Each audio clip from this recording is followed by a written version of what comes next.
Snapshot automation is a powerful weapon in the world of live sound.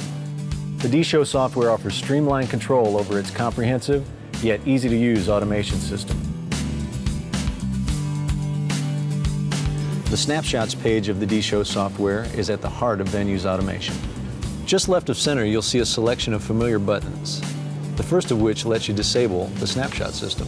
Below that, you can also recall and store snapshots, as well as propagate and undo changes. Finally, you can create, duplicate, clear, and delete snapshots. Let's start building a show by moving to the Scope section. First, click on the Scope Follows button. Now, let's choose which parameters will be recalled for a targeted snapshot. Let's select fader levels for our first snapshot. Next, let's decide which channels are to be affected by a recall of the snapshot we're going to build. This is indicated by the channel strip turning red. You can select entire banks or individual channels. Now, let's create a new snapshot with the parameters we've selected. We'll title this one Opening Jam.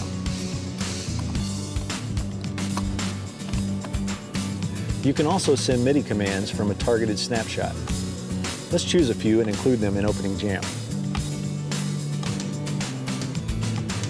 When you close the MIDI window, note that MIDI has now been automatically added to the scope of the snapshot. Note the MIDI symbol in the snapshot title. This indicates that the snapshot includes outgoing MIDI data. In addition, in the same window, we can make a choice of what plugins we want included in a given snapshot. Again, note that once we include a plugin in a snapshot, it is automatically added or re-scoped to include plugins. Let's build a second snapshot titled Power Ballad.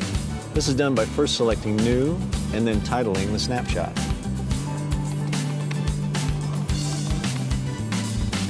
For the new snapshot, let's choose to add an EQ change, but only on a single input. I'll deselect all the channels to be affected by snapshot recall by clicking None.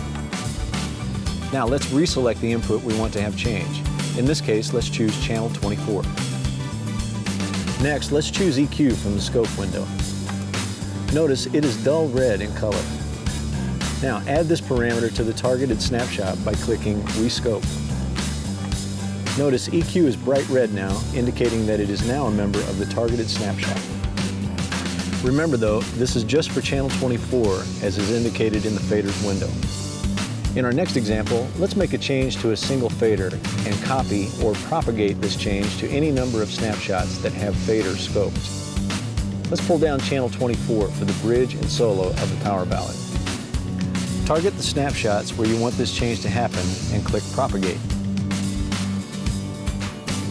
Once done, you can see that the changes have only been added to channel 24 and only on the snapshots we targeted. Notice that the fader change has now been propagated to the bridge and solo snapshots. In addition, we can easily dictate a crossfade time between snapshots by entering a time in the upper right-hand corner of the snapshots window. While the recalling and storing of snapshots can be accomplished on the snapshots page, recalls and stores can also be done via the center control section of the console. In addition, D-Show offers push-button access to snapshot controls. These include input safe buttons on every channel, as well as global safe and discrete output safe buttons. Remember that all selected safes are safe from a recall, but not from a store. Once you've mastered the use of snapshots, you'll find it an invaluable tool for making complex changes on the fly.